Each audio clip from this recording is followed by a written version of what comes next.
வணக்கம். இன்னைக்கு கிளாஸ்ல நம்ம பார்க்க போற டாபிக் பாத்தீங்கன்னா grade 12 CBSE mathematics chapter 2 revise பண்ணிட்டு இருக்கோம். ஸோ இதுல ஃபர்ஸ்டா கிராஃப் ஆஃப் தி ஃபங்க்ஷன்ஸ் எப்படி ஒர்க் அவுட் பண்றது. ஆக்சுவலி இந்த டாபிக் பாத்தீங்கன்னா இன்வர்ஸ் ட்ரிகோனோமெட்ரிக் ஃபங்க்ஷன். இந்த டாபிக்ல நம்ம 6 ஃபங்க்ஷனுக்குமே கர்வ் டிஃபைன் பண்ணணும். Sine inverse, cos inverse, tan inverse, cosecant inverse, secant inverse and moreover cot inverse. So இந்த 6 ஃபங்க்ஷனுக்கும் எப்படி நம்ம கிராஃப் போடுறதுன்னு ஒவ்வொரு நாளும் ஒவ்வொரு டாபிக் பார்க்கலாம். இன்னைக்கு பார்க்க போகிற topic draw the graph y equivalent to sin x and y equivalent to sin inverse of x. So இந்த மாதிரி கொடுக்குறாங்கன்னா எப்படி வரையுதுன்னு இது நமக்கு கண்டிப்பாக 4 மார்க் கொஷினில் வரும். இப்போ ப்ராப்ளம் பார்க்கலாம். ஃபஸ்ட்டு பார்த்தீங்கன்னா கேஸ் 1னா y equivalent to sin x நம்ம கர்வ் எடுத்துக்கலாம். ஸோ sin xங்கிறப்போ நம்மளுடைய கர்வு x and y ஆக்சிஸில் எக்ஸில் பார்த்தீங்கன்னா நமக்கு பை 2π இந்த ரேஷியோவில் எடுத்துக்கலாம் யூனிட்ஸு.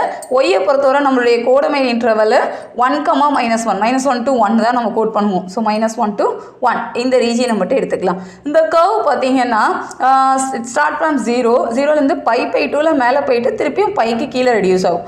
ஸோ இதே மாதிரி தான் மூவ் ஆகும். இந்த சைடு அதே மாதிரி தான் நெகட்டிவில் -π அடுத்து -2π இந்த ரேஞ்சில் போகும்.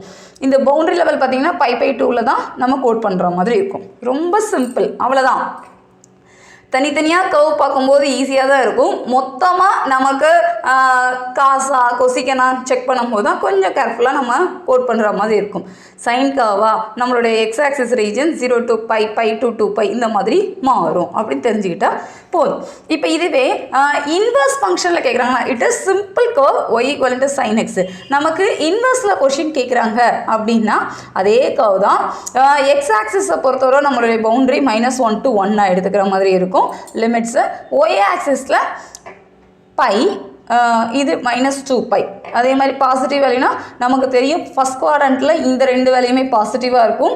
இந்த குவாட்ரண்ட்டை பொறுத்தவரை எக்ஸ் நெகட்டிவாக இருக்கும், ஒய் பாசிட்டிவாக இருக்கும். இங்கே ரெண்டுமே நெகட்டிவாக இருக்கும். இந்த குவாட்ரண்ட்டில் நமக்கு X positive, Y negative. So அதுக்கேற்றபடி யூனிட்டை கரெக்டாக எழுதிக்கோங்க. இங்கே எழுதும்போது பாசிட்டிவ் எழுதிக்கோங்க. π 2π, இங்கே -π -2π. இப்போ கர்வ் பார்த்தீங்கன்னா 0லேருந்து ஸ்டார்ட் ஆகுது, பைக்கு போகுது. ஸோ பாசிட்டிவ் ஆக்சிஸில் தான் எடுக்கணும்.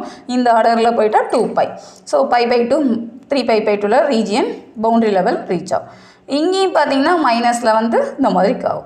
ஸோ அதே கர்வ் தான் இன்வெர்ஸுங்கிறப்ப எக்ஸோட லிமிட்டு ஒய்யோட லிமிட்டை சேஞ்ச் பண்ணுற மாதிரி இருக்கும். அவ்வளோதான். ஸோ கிராஃப் ஒரு தடவை இல்லை 2 தடவை நீங்கள் போட்டு பார்த்தீங்கனாலே உங்களுக்கு ஈஸியாக ஐடியா கிடைக்கும். இப்போ 2 ஃபங்க்ஷனும் சேர்த்து ஒரே கிராஃபில் கோட் பண்ணால் எப்படி டயக்ராம் கிடைக்கும்னு பார்க்கலாமா?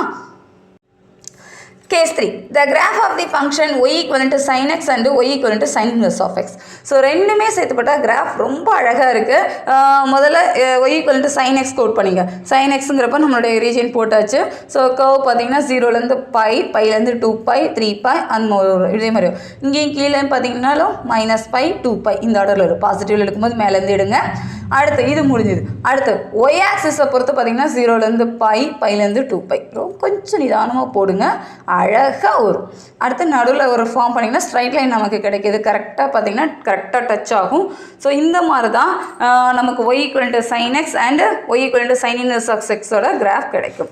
இதோட ரிசல்ட்ஸ் பார்த்தீங்கன்னா இதில் நம்ம என்னென்னலாம் ஹைலைட் பண்ணியிருக்கணும்னா இன் சைன் ஃபங்க்ஷனாக இருந்தால் டொமைன்கிறது set of all remain real numbers, ரேஞ்சுங்கிறது -1, தட் இஸ் ஃபஸ்ட்டு போட்டோம்ல இந்த கர்வுக்கு தான் சொல்லியிருக்காங்க.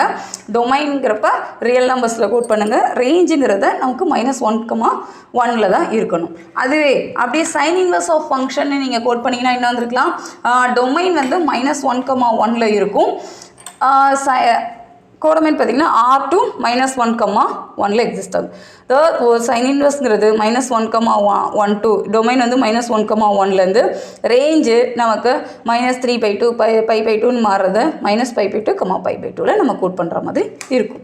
ஸோ சைனோட டொமைன் ரேஞ்ச் எழுதுங்க, சைன் இன்வர்ஸோட டொமைன் ரேஞ்ச் என்னன்னு எழுதிக்கோங்க. அதுக்கு ரெலவெண்ட்டாக ஃபங்க்ஷனை ஹைலைட் பண்ணுங்கள். இது ரொம்ப முக்கியம். இது எக்ஸாம் பாயிண்ட் ஆஃப் வியூக்குன்னு இல்லை, நம்ம தெரிஞ்சுக்கிறது ரொம்ப நல்லது. ஸோ இப்படி தான் கிராஃபு. நீங்கள் ஒரு தடவை போட்டு பாருங்கள். கிராஃப் வீடியோ பார்த்துட்டு நம்ம டெக்ஸ்ட் புக்லேயே கொடுத்துருப்பாங்க. ஸோ கர்வ் எந்த இடத்துல எப்படி எக்ஸ்டெண்ட் ஆகுது, எப்படி நம்ம ஸ்டார்ட் பண்ணணும், இதுதான் முக்கியம் கிராஃபை பொறுத்தவரை. அண்ட் லிமிட்ஸ் என்னன்னு தெரிஞ்சுக்கிட்டால் போதும், ஈஸியாக ஒர்க் அவுட் பண்ணலாம். வீடியோ ஃபுல்லாக பார்த்துட்டு நீங்களே ஒரு தடவை ட்ரா பண்ணுங்கள். உங்களுக்கு ஏதாவது டவுட் இருந்ததுன்னா கமெண்ட் பண்ணுங்கள். நம்ம சேனலை சப்ஸ்கிரைப் பண்ணுங்கள். உங்கள் ஃப்ரெண்ட்ஸ் எல்லாருக்கும் ஷேர் பண்ணுங்கள். இது ரொம்ப ரொம்ப முக்கியமான கொஷின். நமக்கு போர்டு எக்ஸாமில் ஏதாவது ஒரு கிராஃபோட டயக்ராம் கேட்குறதுக்கு சான்சஸ் அதிகம். நெக்ஸ்ட் டாபிக் நெக்ஸ்ட் வீடியோவில் பார்க்கலாம். தேங்க்யூ.